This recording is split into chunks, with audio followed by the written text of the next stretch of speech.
Hello everyone, welcome to true I S in P C S. Laxmikanth का अभी तक हम लोग सेकंड चैप्टर कर चुके हैं। फर्स्ट हमने जानबूझ के लीव कर रखा है क्योंकि वो मॉडर्न इंडियन हिस्ट्री के साथ स्टेप बाय स्टेप सारे उसमें एक्ट्स हैं वो कवर होंगे। थर्ड चैप्टर से आज हम लोग अपनी कहानी स्टार्ट करते हैं। हम लोग जानते हैं कि हमारे संविधान के मुख्य फीचर्स क्या हैं, सेलिएंट फीचर्स क्या हैं। सेकेंड चैप्टर आई होप आप सभी ने बहुत ज़्यादा कॉम्प्रिहेंसिव तरीके से कवर कर लिया होगा। प्रीवियस चैप्टर से किसी को कोई डाउट तो नहीं है? पहले मुझे आगे प्रोसीड करने से पहले बता दो। तो बात करते हैं salient features of the constitution की। थर्ड चैप्टर हमारा। इंडिया का कॉन्स्टिट्यूशन ना बहुत यूनिक है, ठीक है। जो भी इसके अंदर लिखा गया है और जो भी इसकी जान में जो बसता है उस चीज़ में बहुत यूनिक है कि इसने अपने एक एक कंटेंट के अंदर मतलब ऐसा लगता है कि जान डाली हुई है कॉन्स्टिट्यूशन में, क्योंकि वो इसकी वर्किंग के अंदर झलक उसकी दिखती है कि ये जो लिखा हुआ है, जैसे मान लो ये जो आपके सामने लिखा हुआ है, ये बुक भी ऐसा मान लो लक्ष्मीकांत संविधान ही है, लेकिन जिस हिसाब से हमारे देश में संविधान के अकॉर्डिंग सारी चीज़ें वर्क करती है तो देखने में लगता है, महसूस होता है कि हाँ भाई, संविधान निर्माताओं ने जिस प्रकार से संविधान लिखा था, ये एक्चुअल वर्किंग जो हमारे देश की है, जान है संविधान उसकी, और संविधान के अंदर लिखी गई बातें। वो अलग बात है कि हमने हर एक चीज़ बोरो करी, ज़्यादातर चीज़ें, हर एक चीज़ तो नहीं कहना चाहिए, आई एम एक्सट्रीमली सॉरी, बहुत सारी चीज़ें हमने ऑलमोस्ट दुनिया के उस टाइम के जितने पॉपुलर कॉन्स्टिट्यूशन से उनसे बोरो करी। एंड हमें क्रेडिट देना चाहिए doctor B are Ambedkar ji को कि उनको बहुत सारे कॉन्स्टिट्यूशन मुँह ज़ुबानी याद थे, ऑलमोस्ट 60+ कॉन्स्टिट्यूशन उनको पता थे। लेकिन कुछ ऐसे फीचर्स थे जो दूसरे कंट्रीज़ के संविधानों के अंदर जो दे रखे थे। अब क्योंकि हमने, जैसे वही वाली बात है ना कि प्रतिष्ठा ने बनाया हुआ है स्ट्रॉबेरी केक, शैली ने बनाया हुआ है चॉकलेट केक, मयूर ने बनाया हुआ है बटरस्कॉच केक। मैंने सबकी एक एक स्लाइस निकाली पेस्ट्री की फॉर्म में और राउंड फिगर में जोड़ के उसको एक अपना कलरफुल केक बना दिया। और जब मैं उसको किसी को पेश कर रहा हूँ, मैं बोल रहा हूँ लो ये खाओ यार, क्या इन लोगों के घटिया केक खा रहे हो। मैं तुम्हारे सामने पेश करता हूँ रेनबो केक, जिसमें सारे फ्लेवर मिक्स है। ये वही चीज़ है, तो मेरा देखने में भी बहुत अट्रैक्टिव लग रहा है, और तुम्हारा मैंने डल कर दिया क्योंकि एक एक पार्ट मतलब उससे निकल गया। इसको मतलब इस कंसेप्ट को अप्लाई करने की यहाँ पर कोशिश करो कि दूसरे कंट्रीज़ के कॉन्स्टिट्यूशन से हमने एज इट इज़ सारी चीज़ें नहीं उठाई, सिर्फ उनके बेस्ट फीचर्स उठाए, ठीक है, और वो हमने अपने कॉन्स्टिट्यूशन के अंदर डाले। तो जो डिश जो पेश करी ना संविधान निर्माताओं ने दुनिया के सामने, तो इंडियन कॉन्स्टिट्यूशन एक अलग ही उसकी भूमिका थी, अलग ही उसकी पहचान थी, क्योंकि it has been borrowed from almost every constitution of the world. और इंडिया के कॉन्स्टिट्यूशन के अंदर बड़े सारे इंपॉर्टेंट फीचर्स इस प्रकार से हैं जो कि उसको बहुत सारी कंट्रीज़ के संविधानों से डिस्टिंग्विश करते हैं। और वो क्यों करते हैं? क्योंकि बहुत सारी कंट्रीज़ के इंग्रेडिएंट मिक्स करके हमने बनाकर एक इंडियन संविधान के नाम से एक बुक बनाई। अच्छा, आगे बढ़ने से पहले एक इम्पॉर्टेंट बात, ये जो चीज़ है, अश्वरीत रिकॉल करो अपनी 11th क्लास, 11वीं क्लास के जो कॉन्स्टिट्यूशन है वो जो बोरो करा गया है, इसके ऊपर अक्सर एक ब्लेम भी लगता है कि Indian constitution is a borrowed या फिर एक पैच वर्क। याद है ना मिड टर्म के अंदर अश्वरीत एक क्वेश्चन आता था जब मैं आपको पढ़ाता था, है ना, प्रिपेयर करवाता था ना मैं आपको, तो it is called as borrowed या फिर पैच वर्क। और इसके ऊपर ब्लेम लगता था जब वो है ना, वो टीचर हमसे स्कूल वाले जब पूछते थे कि पहले तो हमें इसको धज्जियाँ उड़ानी होती है कि हाँ इसने सब कुछ बोरो करा, लेकिन फिर हम इसको कैसे लिखते थे, सपोर्ट कैसे करते थे? अश्वरीत याद करो, हम कहते थे it was not a blind borrowing, है ना, ब्लाइंडली बोरो नहीं करा हमने, we borrowed only those features. ऐसे लिखना होता है इसका आंसर यूपीएससी में भी, मैं इसलिए सबको बता रहा हूँ। वी बोरोड, इट वॉज, जब भी आपको ये क्वेश्चन है कि Indian constitution is regarded as borrowed या फिर पैच वर्क, क्रिटिकली एनालाइज, तो आप बोलना it is not a blind borrowing, we borrowed only those features of the constitution which suited Indian conditions, वरना अगर हमें सब कुछ पूरा ब्लाइंड बोरो करना होता, 5-6 कंट्रीज भी बहुत मोर देन इनफ थी, यूएसए, रशिया, फलाना डेकमा, ये उठाते डाल देते। लेकिन 60+ कंट्री कॉन्स्टिट्यूशंस को स्टडी करने का क्या मतलब है? फिर यही मतलब है कि we wanted the best features of everyone. यानी कि अगर डिस्मे को कल को अपनी कोई कार डिज़ाइन करनी है, वो सारी कारों की स्टडी कर रहा है, फरारी की, लैम्बोर्गिनी की, ठीक है, हर चीज़ की, ताकि वो उन सबसे बेस्ट फीचर्स बोरो करके एक दुनिया के सामने एक नई चीज़ रख पाए। यही हमारे संविधान निर्माताओं ने करा। ये कल को अगर आपको आंसर अगर ऐसा ही है इंटरव्यू में अगर पूछा जाए कि क्या ये ब्लाइंड बोरोइंग थी वो करके, तो उसको ऐसे ही कहना, no sir, it was not a blind borrowing, although we borrowed certain features, but it was not at all a blind borrowing. We borrowed only those features which suited Indian conditions. ठीक है, आगे बढ़ते हैं। It should be noted at the outset कि जो original features थे constitution के, मतलब वो ऑब्वियसली बात कह रही है कि ओरिजिनली जो हमने 26 नवंबर 1949 को जो फीचर्स अडॉप्ट करे थे हमने, उसमें बहुत सारे तरीके के इतने सालों के अंदर चेंजेस आ गए हैं। क्यों आ गए? जैसा कि मैंने इससे पहले वाले चैप्टर के अंदर बताया था, आपने प्रीवियस लेक्चर्स अटेंड करे होंगे ना, तो उसमें मैंने एक बात बोली थी, आपको याद है कि वक्त के साथ साथ ज़माने के अकॉर्डिंग आप भी तो बदलते हो। ज़माने के हिसाब से आप नहीं बदलते हो क्या? ड्रेसिंग सेंस आपका, फूड हैबिट, कस्टम, फ़ोन वगैरह, आपका स्टाइल, बात करने का तरीका, लहजा, आपकी स्टैंडर्ड ऑफ लिविंग, इन सब में चेंज आता है जैसे जैसे वक्त बदलता रहता है कि नहीं है? तो ऐसे ही जैसे जैसे वक्त बदला, यानी कि इंडियन कंडीशंस जैसी बदली, तो वक्त का जो भी तकाजा था, उसकी जो भी नीड थी, डिमांड थी, उसके अकॉर्डिंग हमने अपने संविधान के अंदर भी चेंजेस करे। और चेंज करने को पॉलिटिकल साइंस की लैंग्वेज के अंदर हम लोग कहते हैं अमेंडमेंट्स। जब भी वर्ड लिखना हो ना चेंज, तो उसको हम लोग कहते हैं अमेंडमेंट। ABCD करके बस ये 11 चैप्टर सीख जाओ इसके, ऐसे धीरे धीरे करते करते इसके बाद ये बुक इतनी भयंकर लेवल पे खींच दोगे आप लोग रॉकेट बनाकर कि आपसे बेटर इंडिया में इसको कोई नहीं जा सकता। और इस बुक का फ़ायदा आपको UPSC, EPFO, UPSC, APFC, civil service examination, state PSC कोई भी हो, सारे के सारे, Lok Sabha protocol, Rajya Sabha protocol, even SSC जैसे एग्जाम्स के अंदर, सारे एग्जाम्स के अंदर आपको ये फ़ायदा मिलेगा, सारे के सारे एग्जाम्स के अंदर। क्योंकि पॉलिटी तो आती है, पक्का आती है, हर एग्जाम्स के प्रीलिम्स के अंदर भी आती है, मेंस के अंदर भी आती है और इंटरव्यू के अंदर भी आती है। और क्वेश्चंस आपको पता ही है लक्ष्मीकांत से ही बनते हैं, ये भी चीज़ है, ठीक है। अब मेजर वैसे तो बहुत सारे अमेंडमेंट करे गए। अच्छा, अभी तक कितने अमेंडमेंट हो रखे हैं हमारे देश में? देश कह रहा हूँ, संविधान में अभी तक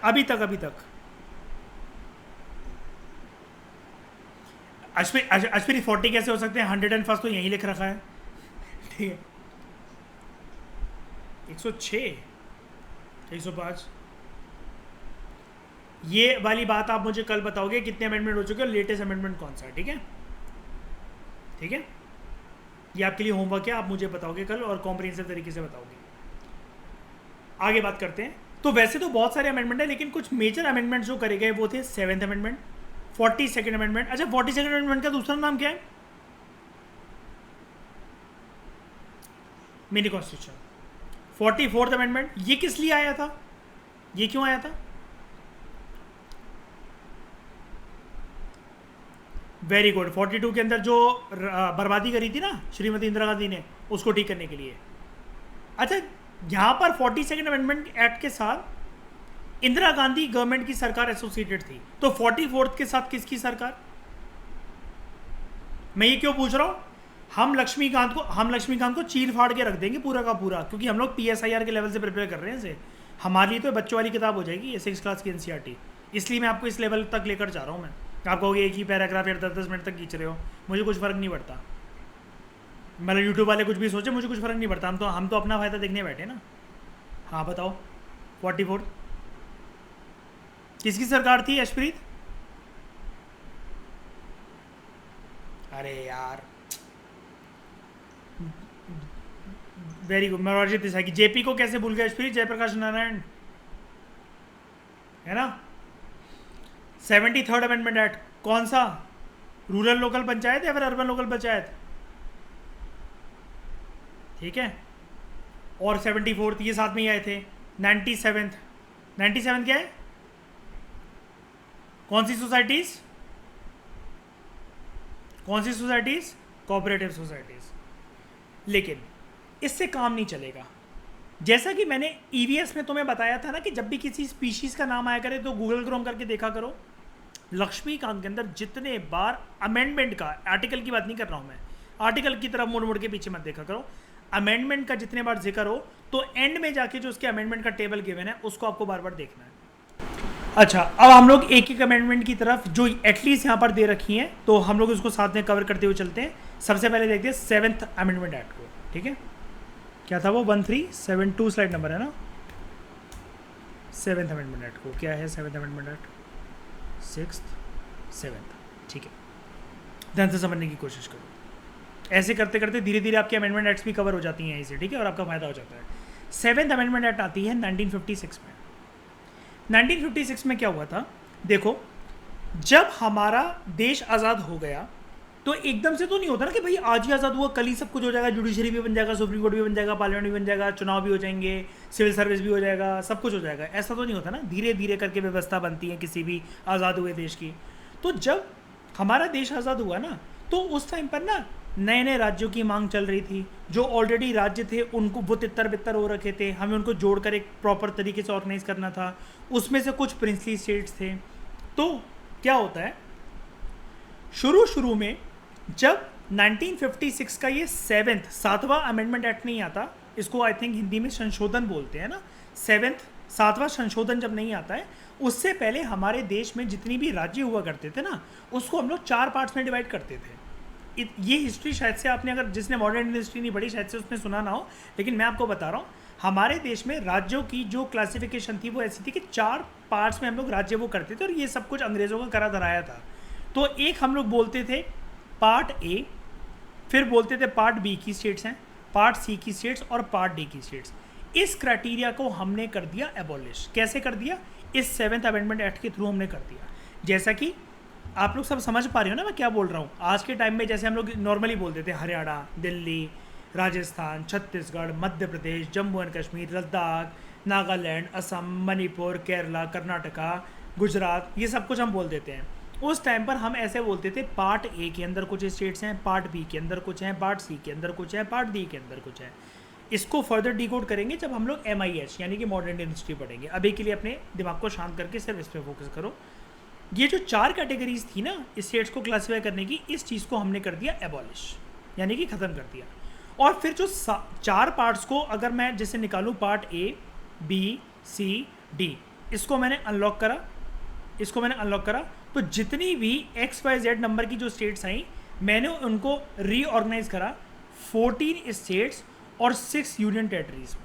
यानी कि इस टाइम पर एक ना दोस्तों एक्ट आया था, एक्ट का नाम था state reorganisation act, state reorganisation act of 1956।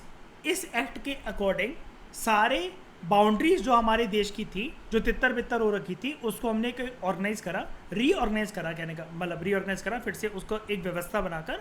और हमने ये बोला कि हमारे देश में 1956 ईयर से अब 14 राज्य हैं और 6 केंद्र शासित प्रदेश हैं, जिसको अंग्रेजी में यूनियन टेरिटरी बोलते हैं। इतनी बात समझ में आ गई। जैसे जब आज़ाद हुआ ना हमारा देश, उस टाइम पे आंध्र प्रदेश की डिमांड बहुत ज़्यादा थी कि यहाँ पर एक सेपरेट स्टेट इसको क्रिएट कर दिया जाए। और यहाँ का एक लीडर था, मैंने शायद से आपको नाम भी बताया था, जिसका नाम था पोट्टी श्रीरामुलु। ये ना करवा चौथ पे बैठा हुआ था, यानी कि फास्ट पे बैठा हुआ था, बुरा मत मानना सुनने वालों। ये करवा चौथ पे बैठा हुआ था और कुछ इसने 40-50 डेज़ का फास्ट रखा था, और जिस दिन इसका फास्ट खत्म और आंध्र प्रदेश बन गया उस दिन ये अल्लाह को प्यारा हो गया, ठीक है, भगवान को प्यारा हो गया। तो ठीक है, बलिदान काम आया, लेकिन इसका खुद का बलिदान हो गया। आगे उसके बाद this act extended the jurisdiction of high courts to union territories, यानी कि अभी तक जो हाई कोर्ट्स हैं, हाई कोर्ट्स की पावर ना यूटीज़ के ऊपर तक नहीं पहुंचती थी। अब ये देखा गया कि अगर हाई कोर्ट में कोई केस जा रहा है तो वो यूनियन टेरिटरीज में अगर कोई केस है, यूनियन टेरिटरी के किसी का भी, मान लो किसी नागरिक का या जो यूटी में रह रहा है, या फिर ओवरऑल यूनियन टेरिटरी की किसी एक पावर से रिलेटेड कोई केस है, तो अब हाई कोर्ट उस पर भी सुनवाई और फैसले कर सकता है। उसके बाद ये बोला गया कि कभी कभार 2 राज्य इतने छोटे होते हैं कि उनके लिए अलग अलग हाई कोर्ट बनाना एक पैसा बर्बादी करने जैसा, और शुरू में तो हमें पैसा बचाना था। तो आपको आज के टाइम में भी देखने को मिलता है ना, जैसे कि 2 या 2 से ज़्यादा स्टेट्स के लिए कभी कभार एक कॉमन हाई कोर्ट होते हैं। तो ये कंसेप्ट यहीं से निकल कर आया था, कॉमन हाई कोर्ट के हरियाणा चंडीगढ़। वेरी गुड, ठीक है।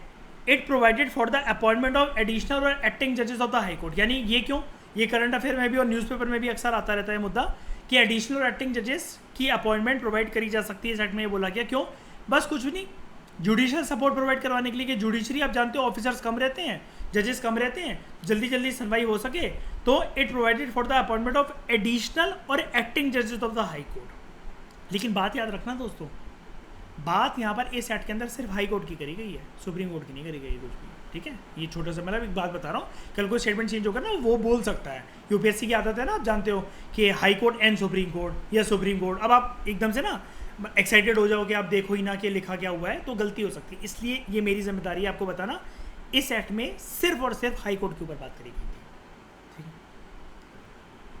एडिशनल जजेस जो होते हैं उसको अपॉइंट करने का प्रोसेस देखो, टू बी फ्रैंक मैं एक बार बताऊं, आज के समय में तो जुडिशरी का एक अलग प्रोसेस होता है, वो मैं जुडिशरी चैप्टर में कराऊंगा।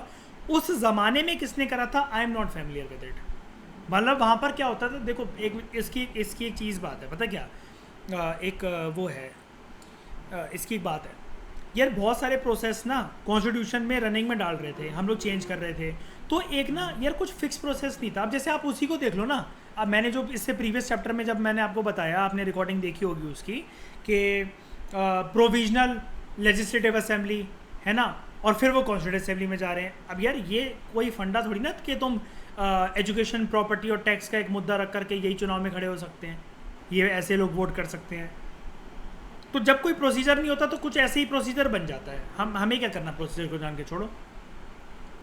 सुप्रीम कोर्ट का कोई जज अगर एक रिटायर हो गया है, आप ये मान लो, तो ये न्यूज़ का मुद्दा छोड़ो, ये कॉमन सेंस लगा कर देखो, अगर जुडिशरी को अपने केसेस का बैकलॉग वो कम करना है, ऑलमोस्ट 3 करोड़ केसेस पेंडिंग है, अक्सर ये वाली बात तो आपको पता ही होगी, आती रहती है एडिटोरियल वगैरह में, इसमें उसमें है ना, almost 3 crore cases judiciary cases pending चल रहे हैं हमारे देश में। अगर इसको मिटाना है और सुप्रीम कोर्ट के करेंटली एक्टिंग जजेस ने अगर जो रिटायर्ड हो चुके हैं जजेस अगर उसको बुला लिया या एडिशनल जजेस कर दिए, तो इसमें क्या गलत बात है बताओ। उनका क्योंकि मेन मकसद क्या है, जुडिशियल बैकलॉग को दूर करना, जुडिशियल बैकलॉग को दूर करना, समझ गए। हमारा 7th अमेंडमेंट एक्ट कंप्लीट हुआ, 1374 स्लाइड नंबर है, और वो कौन सी थी, 90 थी, 70 थी, क्या थी, 72, 91, ठीक है। अगला है 42nd और 44th अमेंडमेंट एक्ट।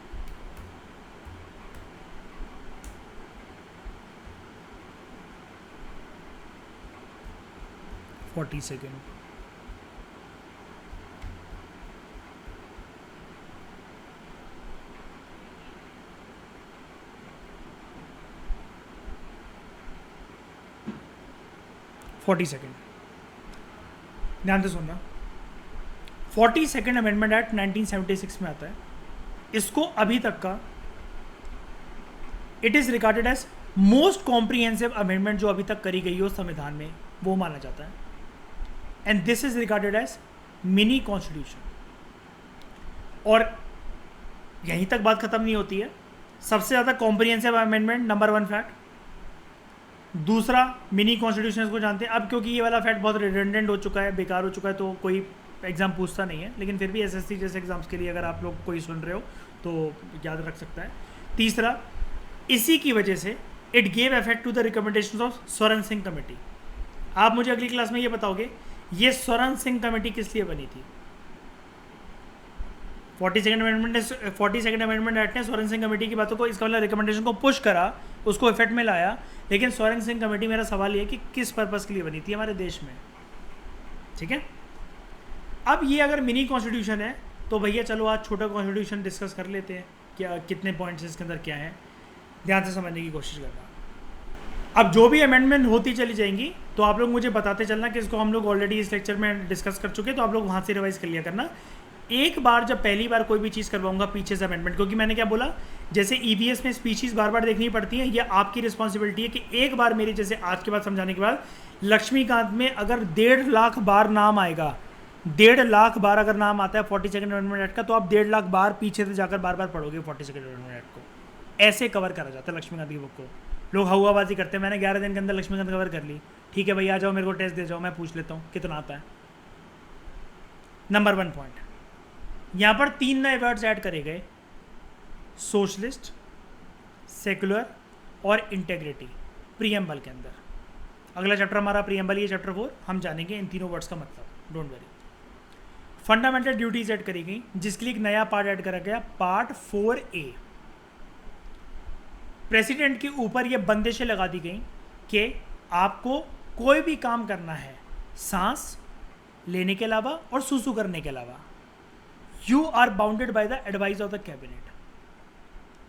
प्रेसिडेंट ना दोस्तों, मैं आगे चल के आप लोगों को बताऊंगा कि प्रेसिडेंट के पास ना, जैसे हम लोग बोलते हैं, ही इज द, एक बात याद रखना प्रेसिडेंट के रिगार्डिंग एक फैक्ट याद रखना, he is regarded as first citizen of India. अगर आपसे कोई पूछे ना कि फर्स्ट सिटीजन कौन है, नंबर 1 पोजीशन पे जो कोई सिटीजन आता है हमारे देश में वो प्रेसिडेंट आता है। अच्छा, दूसरा कौन आता है, सेकंड सिटीजन ऑफ इंडिया कौन है? Any guess? उसकी वाइफ? नहीं, ये यूएसए नहीं है सॉरी कौन आता है? प्रधानमंत्री आता होगा, है ना? प्रधानमंत्री थर्ड पे आता है, दूसरा आता है वाइस प्रेसिडेंट। छोटी छोटी बातें याद रखना, डोंट वरी। इस बुक के अंदर ये कॉम्प्रिहेंसिव डिस्कशन होगी, सिर्फ जो साइड में चीज़ें कुछ याद आती चली जा रही है इसलिए बताते चले जा रहा हूँ। लेकिन being a first citizen of India, आप लोगों को ये चीज़ बचपन से पता है ना कि राष्ट्रपति के पास ज़्यादा पावर नहीं होती, रियल पावर प्रधानमंत्री और उसके मंत्रिमंडल, यानी कि अंग्रेजी में जिसको बोले real power lies with the prime minister and the council of ministers, उसके पास होती हैं। तो मैं इसको अपनी लेक्चर्स में एक आयरनी बोलकर कवर करवाता हूँ कि प्रेसिडेंट सांस और सूसू करने के अलावा हर चीज़ की परमिशन उसको काउंसिल ऑफ मिनिस्टर और प्राइम मिनिस्टर से लेनी पड़ती है। ये चीज़ याद रखना, सिर्फ 2 चीज़ें कर सकता है अपनी मर्जी की, सांस लेना और सूसू करना, बस। कवर हो गई ये वाली बात।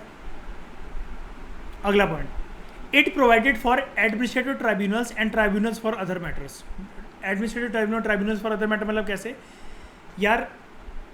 अभी किसी लेक्चर में मैंने एक बात बताई थी ना कि अगर हमें छोटी मोटी दिक्कत हो, जियो वालों से कोई पंगा हो, या फिर हमारी कोई कंप्लेंट एड्रेस ना कर रहा हो, अमेजन पे कोई पार्सल वापस ना कर रहा हो, मैंने अपनी मदर डेयरी दही के डब्बों वाली बात बताई थी एक बार आपको, ये ट्राइब्यूनल्स रिजॉल्व करते हैं। तो इसके लिए बनाए गए थे कि छोटे छोटे मतलब काइंड ऑफ, इसको पता है क्या कहते हैं? अभी आसान भाषा में, मतलब देसी भाषा में ऐसा सीख जाओ, हमारे वाली लेक्चर्स की भाषा में, ये गली नुक्कड़ वाले कोर्ट छोटे छोटे, कि मैं डायरेक्ट उस कोर्ट कौन जाए यार, कौन माथा पच्ची करे, यहाँ पर चले जाओ गली में, इनकी वो करो, क्या कहते हैं, कंज्यूमर कोर्ट टाइप, इसमें चले जाओ और ये आपकी बात सुन लेंगे, ठीक है? एनजीटी हो गया जैसे, नेशनल ग्रीन ट्राइब्यूनल और ये सब। तो यहाँ पर एक पार्ट ऐड करा गया था, पार्ट 14A।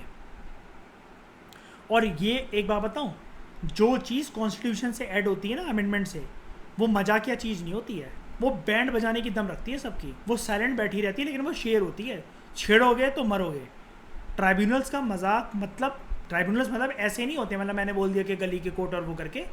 एनजीटी के पास बहुत पावर है, बहुत पावर है। रामदेव का एक प्रोग्राम आयोजित हुआ था कुछ साल पहले, मोदी जी भी गए थे, उसके अंदर 5 करोड़ का फाइन लगा दिया था और वो भरना पड़ा था। उसके बाद लोकसभा और स्टेट लेजिस्लेटिव असेंबली के लिए कुछ सीट्स होती हैं, है ना, कुछ सीट्स होती है कि इतने सीटों पे चुनाव होगा, विधानसभा का और लोकसभा का। तो इसको फ्रीज कर दिया गया सीट्स को on the basis of 1971 census till 2001। अब ये वाले पॉइंट में किसी को कंफ्यूजन हो सकती है कि भैया ये क्या बोल गया ये। देखो, आप एक चीज़ समझने की कोशिश करो, वैसे मैं इसके बारे में डिटेल में पढ़ाऊंगा पार्लियामेंट का जब चैप्टर करेंगे। छोटा सा एक मैं ब्रीफ ओवरव्यू दे रहा हूँ, 2.5 से 3 मिनट का, 5 मिनट का, इसको समझने की कोशिश करो। यार एक छोटी सी बात का जवाब देना। शैली, आवाज़ आ रही है आपको? शैली, आवाज़ आ रही है? मुझे छोटी सी बात का जवाब देना। 2011 का जो सेंसस है और 2021 का जो सेंसस, मान लो जब कंडक्ट होकर, डिले हो गया कोविड की वजह से, लेकिन जब वो होगा, इंडिया में जिस प्रकार से बच्चे पैदा करने की जो गति है और यहाँ पर जिस हिसाब से लोगों की सेक्स पावर है, उसके हिसाब से आपको क्या लगता है कि पॉपुलेशन यहाँ पर बढ़ेगी 2021 में? जब आंकड़े निकलेगा, अभी निकले भी नहीं है, मतलब मान लो आप तो कुछ भी नहीं जानते उसके बारे में, लेकिन आंकड़े बढ़ेंगे कि गिरेंगे बताओ? जनसंख्या के बढ़ेंगे। पिछले कुछ दशकों में जो सेंसस कंडक्ट हुआ उसमें बढ़ते हुए आए आंकड़े कि गिरते हुए आए हैं? जनरल लेवल पे बात करो, मतलब स्पेसिफिक ईयर और वो नहीं पूछ रहा हूँ, जनरली इंडिया की जनसंख्या मयूर बढ़ती हुई आई है कि गिरती हुई आई है? बढ़ती हुई आई है। अब एक लॉजिक समझने की कोशिश करो। इलेक्शन कमीशन या फिर जो पार्लियामेंटेरियंस हैं, इन्होंने क्या दिमाग लगाया? कुछ लोग तो बड़ा खुश थे, लेकिन इन्होंने उनकी एक, कहते हैं ना कि बढ़ती हुई गति पर एक ना ब्रेक लगाया। कैसे? हमारे देश में क्या बोला जाता है कि जिस राज्य की या देश की अगर जनसंख्या जैसे जैसे बढ़ती जाएगी ना, अब हमारे यहाँ सीट्स कॉन्स्टिट्यूंसीज के बेसिस पे क्रिएट होती हैं। जिस राज्य में, जिस कॉन्स्टिट्यूंसी में जितनी ज़्यादा पॉपुलेशन, उसकी एक सीट बन जाती है ना। ये चुनौती भरा एक आप ऐसा कह सकते हो कि ये एक चुनौतियों से भरे हुई एक चीज़ हो सकती है। कैसे? यार, लोकसभा में अगर बात सिर्फ सीटों की जनसंख्या के ऊपर है तो सारे मिनिस्टर तो अपने अपनी कॉन्स्टिट्यूएंसीज में जाकर ये कहना शुरू कर देंगे, दोस्तों नेवर एवर यूज कॉन्डम्स, तुम लोग रज के सेक्स करो, जनसंख्या बढ़ाओ, क्योंकि इससे सीटें बढ़ेंगी हमारी कॉन्स्टिट्यूएंसी की। लोग कहेंगे कैसे सर? बोलेंगे 10 साल तक तुम रज के सेक्स करो, जितने बच्चे पैदा कर सकते हो करो, मुझे फ़ायदा भले नहीं मिलेगा, लेकिन हमारे राज्य से जो भी खड़ा होगा उसको सेंसस का फ़ायदा मिलेगा। हर सेंसस में ये बताएगा कि यूपी की जनसंख्या हो गई है पिछले सेंसस से 9 गुना, तो अब यूपी की सीटों में होगी एज कम्पेयर टू दूसरी स्टेट्स बढ़ोतरी। तो इसका मतलब फिर तो पॉपुलेशन कंट्रोल तो हो ही नहीं सकता। और इकोनॉमिक्स के लॉ के अकॉर्डिंग, अब यहाँ पर इकोनॉमिक्स अपनी अप्लाई करो जितनी अभी तक मैंने पढ़ाई है। एक लाइन आती है अश्वित, ये तो आप भी जानते होगे, मेन दिक्कत क्या रहती है हर एक इकोनॉमी की? Resources are scarce in nature but human wants are unlimited. सबसे मेन दिक्कत यही रहती है ना, इसलिए सब में फेयर एलोकेशन नहीं हो पाता रिसोर्सेज का। अब यहां पर रिसोर्सेज को हटाओ भैया, अगर सिर्फ चुनाव में जीतने के लिए और अपनी राज्य की लोकसभा और विधानसभा की सीटें और कॉन्स्टिट्यूएंसीज बढ़ाने के लिए अगर लोग सिर्फ इस दृष्टिकोण से बच्चे पैदा करने लग गए, इस देश का तो हो गया कांड। बहुत सोचा पार्लियामेंटेरियंस ने, प्रधानमंत्रियों की सभा हुई, सारे लोगों को बुलाया गया, ज्ञानी लोगों को बुलाया गया। इन्होंने ये सोचा, ये कहानी मैं बताऊंगा तुम्हें पूरी, डोंट वरी, अभी के लिए तो सिर्फ एक पॉइंट है इसलिए मैं बता रहा हूँ, आज के बाद भूलना मत इसको। इन्होंने ये सोचा कि यार क्या करें यार, हर बढ़ते हुए सेंसस के साथ पॉपुलेशन जनगणना होगी, वो बढ़ेगी, मतलब यानी कि सेंसस होगा। और हर सेंसस के अकॉर्डिंग संविधान में एक रूल लिखा गया है कि जिस राज्य की, जिस कॉन्स्टिट्यूएंसी की, जिस रीजन की जितनी ज़्यादा पॉपुलेशन उसके पास उतनी ज़्यादा सीट है। यार ये तो दिक्कत भरा काम कर गए हमारे संविधान निर्माता। अब क्या करें? इन्होंने कहा सेंसस की बात है ना, तो सामने वाले मंत्रियों ने, मतलब मिनिस्टरों ने कहा हाँ हाँ सर सेंसस वाली बात है और वो तो हमें करना ही पड़ेगा। उन्होंने कहा काय को करना पड़ेगा भाई, एक काम करते हैं ना। उन्होंने बोला बको, क्या काम करना है? सेंसस को ऐसा कर दो कि जनगणना पूरे देश के लिए और कंपैरेटिव डेवलपमेंट जो हमें करनी है कि इंडिया चाइना से, यूएसए से कितना आगे निकल गया, जनगणना निकालो जैसे सारे देश निकालते हैं, हर 10 साल में जनगणना निकालो, इसको मत रोको। तो उसने कहा कि सर जब जनगणना रोकनी ही नहीं है तो फिर सीटें भी तो बढ़ेंगी लोकसभा और विधानसभा की। उन्होंने कहा शांति से सुनेगा कि अपनी बात भौंके जाएगा। बात यहाँ पर ये थी, उन्होंने कहा कि जनगणना करते रहो, इसको पॉलिटिकल माहौल में या इंडियन पॉलिटी में या फिर इंडियन कॉन्स्टिट्यूशन में इसको थोड़ा सा टिल्ट कर देते हैं। उन्होंने कहा कैसे? कहते हैं करंट सेंसस को मत जोड़ो हर साल। इनको बहुत घमंड है ना यूपी वालों के, सेक्स कर करके सबसे ज़्यादा सीटें बटोर रहे हैं लोकसभा में। चलो आओ इनके बच्चे पैदा करने की क्षमता पे कंट्रोल लगाते हैं बिना इनके घर में घुसे। उन्होंने कहा कैसे? कहते पुराना सेंसस बोल दो कि तुम साल किसी में भी हो, 2001 में हो, 11 में हो, 21 में हो, 1971 का सेंसस ही काउंट होगा, करो सेक्स, बढ़ाओ आबादी।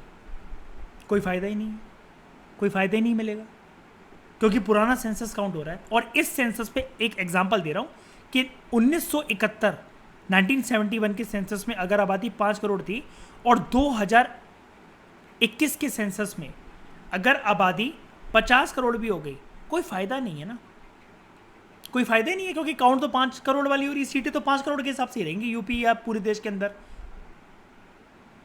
तो फिर यहाँ पर एक चीज़ आएगी कि लोगों को कैसे भी करके पॉपुलेशन कंट्रोल मेजर्स तो अपनाने पड़ेंगे, क्योंकि सिर्फ एक रीज़न की वजह से अगर वो बच्चे पैदा करना चाह रहे थे ना तो वो नहीं कर पाएंगे। क्योंकि देखो, और आप ये कहोगे कि आप मुझसे ये कहोगे कि सर ये क्या बता रहे हो, ये कौन सा रीज़न हुआ। यार थोड़ा सा अपने आप को सेंसिटिव नेचर से बारीकी से देख कर देखो, ये पॉसिबिलिटी नहीं है क्या, ये मैं गलत बोल रहा हूँ, ये मैं कहानियाँ बुझा रहा हूँ। यहाँ पर हमारे देश में हर कुछ हो सकता है भाई, जो पृथ्वी पे कहीं नहीं होता वो हिंदुस्तान में हो जाता है। ये चीज़ हो सकती थी कि नहीं हो सकती थी, बताओ अगर रेगुलर सेंसर चलते जाते। जो राज्य सेक्स कर करके बच्चे पैदा करते जा रहे हैं, आबादी बढ़ाते जा रहे हैं, वो रुकते। हम तो हमारे दो का कंसेप्ट फॉलो करते कभी, क्या पॉपुलेशन लिमिटिंग मेजर्स अपनाते क्या। बात उनकी नहीं थी कि उनके सेक्स करने से मुझे घंटा कुछ नहीं लेना देना। बात यहाँ पर पता है किस बात की थी, resources are limited in nature, human bonds are unlimited. लड़ाई झगड़े दंगे लिमिटेड रिसोर्स पे शुरू हो जाते हैं। बॉर्डर डिस्प्यूट, बाउंड्री डिस्प्यूट और वाटर डिस्प्यूट राज्यों में भी जो चलते हैं ना, वो रिसोर्सेज के पीछे चलते हैं, नेचुरल एनवायरमेंट रिसोर्सेज के पीछे। इसलिए लॉजिक अप्लाई करा गया और यहाँ पर अमेंडमेंट डाल दी गई। And this I regard as Indira Gandhi very good step. तो शैली आप ये पूछ रहा हूँ, एक सेकंड टिल 2001, अब 2001 तो निकल गया, तो क्या सेंसस बढ़ाया गया? नहीं बढ़ाया गया, उसको फर्दर अमेंड कर दिया गया था। आगे एक और अमेंडमेंट आएगी इसके लिए। जब ये 2001 का साल आया था ना, तब एक और बार अमेंडमेंट कर दिया गया था, 2026 तक बढ़ा दिया गया है आगे। अब इमेजिन कर लो, क्योंकि यहाँ पर पीएम इंदिरा गांधी जी थी, तो वो बातें कैसी करेंगी। 6 पॉइंट है, कॉन्स्टिट्यूशनल अमेंडमेंट्स को ये बोला गया कि यहाँ पर इनका जुडिशियल रिव्यू नहीं हो सकता। यानी कि जुडिशियल रिव्यू का मतलब क्या होता है, अगर ऐसा कोई भी लॉ आ गया है जो कि कॉन्स्टिट्यूशन की बाउंड्रीज अगर इतनी हैं उसको क्रॉस करता है, तो जुडिशरी हमेशा अपनी एक पावर का यूज़ करता है। हाई कोर्ट और सुप्रीम कोर्ट एक पावर का यूज़ करते हैं जिसको हम लोग कहते हैं पावर ऑफ जुडिशियल रिव्यू। इस पावर को छीन लिया गया, ठीक है। पूरी कहानी बाद में बताऊंगा, सिर्फ पॉइंट सुन लो भी। उसके बाद अगला पॉइंट यही है वैसे, it curtails the power of judicial review, और सुप्रीम कोर्ट और हाई कोर्ट से रिट ज्यूरिसडिक्शन छीन ली गई है। इसके मैंने 5 खतरनाक तुम्हें नाम बताए थे, रिट्स के बारे में भी पढ़ेंगे हम लोग। Habeas corpus, mandamus, सर्शरी, prohibition and क्यो वारंटो। याद आया स्प्रीत, करा था हमने, है ना, कुछ साल पहले। टेन्योर बढ़ गया लोकसभा का और स्टेट लेजिस्लेटिव असेंबली का। वैसे जनरली आपको पता है 5 साल के लिए गठन होता है इनका, इंदिरा गांधी जी ने इसको 6 साल कर दिया। उसके बाद ये बोला गया laws made for the implementation of DPSP, ठीक है। अगर डीपीएसपी को लागू करने के लिए कोई कानून अगर ऐसा बनाया गया जिसकी वजह से इक्के दुक्के कुछ फंडामेंटल राइट वॉलेट हो जाए, तो ये इनवैलिड नहीं माना जाएगा। कोर्ट इसको ऐसा नहीं बोलेगा कि इस डीपीएसपी को इम्प्लीमेंट करने के लिए जो आपने कानून बनाया है जिसकी वजह से कुछ मौलिक अधिकारों का, फंडामेंटल राइट्स का उल्लंघन हो रहा है, तो आप उसको इनवैलिड कर दो, नहीं। यानी कि इस पॉइंट को हम लोग पता है कैसे लिख सकते हैं, ये वाला पॉइंट अगर अंग्रेजी टफ लग रही है, इंदिरा गांधी जी ने डीपीएसपी को ज़्यादा वजन दिया था as compared to fundamental rights, ठीक है। बाद में सुप्रीम कोर्ट ने इसकी इंटरप्रिटेशन करते हुए बोला था बोथ एग्जिस्ट इन, कोई एक दूसरे से बड़ा नहीं है, both exist in harmonious correlation. ये वर्ड याद रखना, हारमोनियस, अरे यार क्या लिख दिया मैंने, हारमोनियस कोरिलेशन। दोनों एक दूसरे के साथ मतलब हस्बैंड वाइफ की तरह है, ठीक है। कोई एक दूसरे से जुदा नहीं हो सकता, डाइवोर्स की कोई बात नहीं है, और कोई ऊपर बड़ा, कोई ऊंचा नीचा नहीं है, ठीक है। उसके बाद पार्लियामेंट को एम्पावर करा गया कि वो कुछ ऐसे लॉज पे कानून बना सकता है जो एंटी नेशनल एक्टिविटीज़ के साथ डील करें, और अगर वो लॉ, ऐसे कोई लॉ बन रहे हैं जो एंटी नेशनल एक्टिविटीज़ से डील कर रहे हैं, अगर वो कल को किसी इंसान के फंडामेंटल राइट्स को छीन भी ले तब भी सही बात है, तब भी कोई गलत बात नहीं है। And such laws are to take precedence over fundamental rights, यानी कि ये जो एंटी नेशनल एक्टिविटीज़ के लिए जो कानून बनेंगे इनका वजन ज़्यादा होगा as compared to fundamental right. मतलब हर चीज़ में इंदिरा गांधी जी फंडामेंटल राइट्स की दुश्मन थी, ठीक है। 3 नए डीपीएसपीज ऐड करे गए इस 42nd अमेंडमेंट एक्ट से। Equal justice and free legal aid, participation of workers in the management of industries, number 2, ये पहला था, नंबर 2। और number 3, protection of environment, forest and wild life. उसके बाद इसमें ये बोला गया कि जो नेशनल इमरजेंसी लगती है ना, वो देश के किसी एक पर्टिकुलर पार्ट में भी लग सकती है, in any part of the territory of India. उसके बाद जब प्रेसिडेंट रूल लगता है किसी भी स्टेट में, ठीक है, तो जो उसकी वन टाइम ड्यूरेशन होती है, यानी कि कितने टाइम तक वो वैलिड रहेगा, उसको एक्सटेंड कर दिया गया कि जैसे प्रेसिडेंट रूल पहली बार लगा दिल्ली में, मान लो एग्जांपल, मतलब मान लो किसी भी राज्य में लगा, दिल्ली में लगा, हरियाणा में लगा, पंजाब में लगा, 6 महीने तक वो वैलिड रहता है। अब उसको बोलती है कि अगर पहली बार भी लग रहा है 6 महीने तक नहीं, अब पहली बार में वो 1 साल तक वैलिड रहेगा, ये बोला गया। मतलब ड्यूरेशन बढ़ाती है उसकी। क्या होता था पहले कि 6 महीने के बाद जैसे ही वो होता था ना, अगर प्रेसिडेंट को मतलब वो करना है तो दोबारा उसको फ्रेश प्रेसिडेंट रूल प्रोक्लेम करना पड़ेगा, लेकिन अब ये बोला गया कि 1 साल के बाद करना पड़ेगा। उसके बाद सेंटर को, यानी कि सेंट्रल गवर्नमेंट को, यहाँ पर सेंटर का मतलब है सेंट्रल गवर्नमेंट, इसको एम्पावर करा गया कि अगर किसी भी राज्य के अंदर या देश के किसी भी कोने के अंदर, फ्रॉम कश्मीर टू कन्याकुमारी और गुजरात टू अरुणाचल, अगर कहीं पर भी एक गंभीर लॉ एंड ऑर्डर की समस्या आती है तो सेंट्रल गवर्नमेंट आर्म्ड फोर्सेस का इस्तेमाल कर सकती है, CRPF, BSF, आर्मी, इन सब का, ठीक है। उसके बाद 5 टॉपिक्स या सब्जेक्ट जो अभी तक स्टेट लिस्ट में थे, और स्टेट लिस्ट में से सिर्फ स्टेट लिस्ट में मतलब देखो 3 लिस्ट होती हैं। यूनियन लिस्ट जिसके ऊपर सिर्फ सेंट्रल गवर्नमेंट कानून बना सकती है, स्टेट लिस्ट जिसके ऊपर सिर्फ स्टेट गवर्नमेंट कानून बना सकती है, कंकरेंट लिस्ट जिसके ऊपर बोथ सेंट्रल गवर्नमेंट और स्टेट गवर्नमेंट कानून बना सकते हैं। तो 5 सब्जेक्ट जो अभी तक स्टेट लिस्ट में थे, मतलब सिर्फ राज्य सरकार उसके ऊपर कानून बना सकती थी, अब वो कंकरेंट लिस्ट में डाल दिए इंदिरा गांधी जी ने। Education, forest, protection of wild animals and birds, weights and measures and administration of justice, constitution and organisation of all courts except the supreme court and the high court. ये इतना बड़ा एक topic है, एक नाम है। ये 5 सब्जेक्ट्स थे जो लिखे हुए थे, जिनके ऊपर पहले से राज्य सरकारें कानून बना सकती थी, अब कंकरेंट लिस्ट में डाल दी गई, यानी कि दोनों बना सकती हैं। उसके बाद वेट्स एंड मेजर्स में काफ़ी लोगों को डाउट रहता है, मैं एक्चुअली अवॉइड करना चाह रहा था इसे, मैं बाद में बताता हूँ इसे। नापतोल वाले जैसे जो हमारे देश में, मतलब क्या कहो उसको, एक प्रिसाइजली जो हम लोग वेट्स यूज़ करते हैं कि 2 किलो मतलब इतनी बार होगी उसके लिए, कि अगर 2 किलो तराजू में तौलना है तो ये वेट्स है, ये मेजर है। अब आप कहोगे ये किस लिए यूज़ होता है? एक स्टैंडर्ड वेट्स एंड मेजर्स को पूरे देश में अपनाया जाए, इसके लिए। आपको पता है इसके ये भी बहुत ज़रूरी होता है। ऐसा ना हो कि पंजाब का 2 किलो कुछ और है दिल्ली के 2 किलो से, कि ताकि अगर जो ये क्यों होता है, ताकि जो ऐसे राशन की कुछ बोरियां जैसे पंजाब से अनाज उठाकर जैसे मद्रास की तरफ जा रहा है, या मद्रास से पंजाब दिल्ली के हरियाणा की तरफ आ रहा है, तो भैया ऐसा ना हो कि हमने तो भाई 4 लीटर इसको तोला था, तुम्हारे राज्य में पता नहीं 4 लीटर किसे कहते हैं। पार्लियामेंट की मीटिंग करने के लिए ना, जब भी पार्लियामेंट की मीटिंग होती है तो हमेशा ना मिनिमम इतने मेंबर चाहिए होते हैं, जैसे मतलब मान लो मिनिमम 10% टोटल MPs आनी चाहिए। एग्जाम्पल मतलब ये बता देता हूँ, जैसे ऐसा मान लो कि राज्यसभा के अंदर 250 MPs हैं, तो राज्यसभा की मीटिंग आयोजित जिस दिन है, अगर 10% कितना हुआ, 25 मेंबर्स, अगर 25 MP नहीं पहुँचे तो स्पीकर वहाँ पर, सॉरी वो होता है चेयरमैन वहाँ पर बोलेगा कि आज की मीटिंग बर्खास्त करी जाती है, मिनिमम जितने मेंबर्स की ज़रूरत थी वो आए नहीं है, तो अकेला करवाने का कुछ फ़ायदा नहीं है। इट इज़ जस्ट लाइक कि मेरे कोर्स के अंदर मान लो कि 12 लोग हैं, ठीक है, सिर्फ 2 ही बैठे हुए हैं, मयूर और अमित आए हैं सिर्फ, ठीक है। मैं कहूँगा यार छोड़ो आज क्लास नहीं करते हैं, सब लोग लाइव नहीं आए हैं, हम लोग कल करेंगे क्लास, ये वही वाली बात है। अब पहले ना मिनिमम कोरम, इसको क्या कहते हैं कि मिनिमम इतने लोग होने चाहिए, ठीक है, मतलब मिनिमम 2 तो होने चाहिए थे, लेकिन सिर्फ मयूर आकर बैठा हुआ है, बाकी कोई भी नहीं है। इसको कहते हैं मुझे चाहिए था कोरम, अपनी क्लास को प्रोसीड करने के लिए मुझे चाहिए था मिनिमम इतने लोग तो आए कम से कम, कोरम। ऐसी पार्लियामेंट के साथ होता है, लेकिन इंदिरा गांधी जी ने इस अमेंडमेंट एक्ट से इसको हटा दिया था कि कोरम वोरम की कोई ज़रूरत नहीं। अगर मैं अकेले भी आई हूँ, लोकसभा की मीटिंग चलेगी, कैसे नहीं चलेगी, ठीक है। उसके बाद पार्लियामेंट को एम्पावर करा गया कि वो टाइम टू टाइम डिसाइड कर सकता है कि जो मेंबर्स हैं, यानी कि जो MPs हैं, उनके राइट्स क्या होंगे, उनकी प्रिविलेजेस क्या होंगी, और जो पार्लियामेंट्री कमिटीज़ होती है उसकी प्रिविलेजेस क्या होंगी।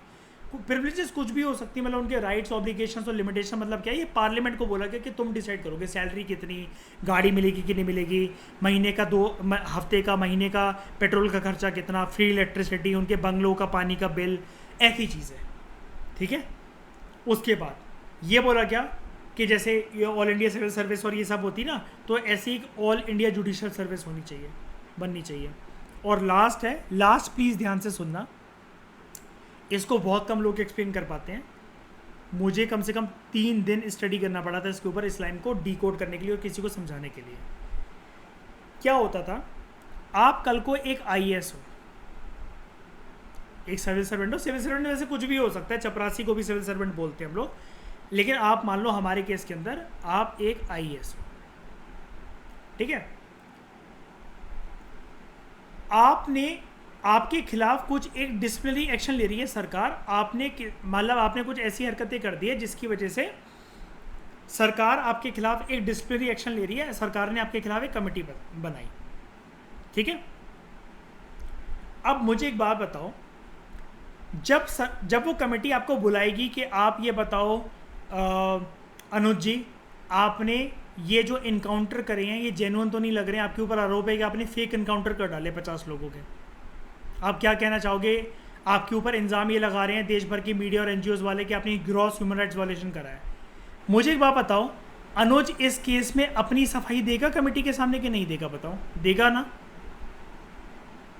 देगा ना?